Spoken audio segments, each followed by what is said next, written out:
आज हम बनाएंगे बचे हुए कोरमे से दाल गोश्त। अगर आपके घर में भुना हुआ गोश्त बचा है तो आप उससे भी बना सकते हैं। ये कोरमा बचा है और ये हमने माश के मूंग की दाल ली है 1 पाव, दोनों को मिला के 1 पाव होती है। अब हम इन्हें गला लेंगे पानी डाल के कुकर में और नमक डाल देंगे हस्बे जायका।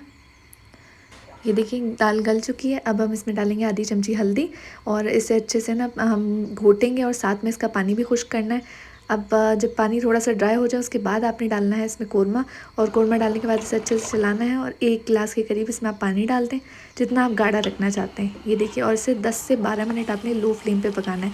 अब हम बघार तैयार करेंगे प्याज का और इसमें डालेंगे धनिया, पुदीना, हरी मिर्च और अदरक की हमने काट के रख लिया है। ये हमने डाल दिया इसमें। अब हम इसमें डालेंगे 1 चमची के करीब गरम मसाला और इसे अच्छे से मिक्स कर लेंगे। साइड पे बघार भी तैयार हो चुका है। अब हम इसमें बघार लगा देंगे और ये देखिए हमने झटपट दाल गोश्त तैयार कर लिया। बहुत ही ज़बरदस्त रेसिपी है, ज़रूर ट्राई कीजिएगा। हमें कमेंट करके बताइएगा आपको हमारी रेसिपी कैसी लगी।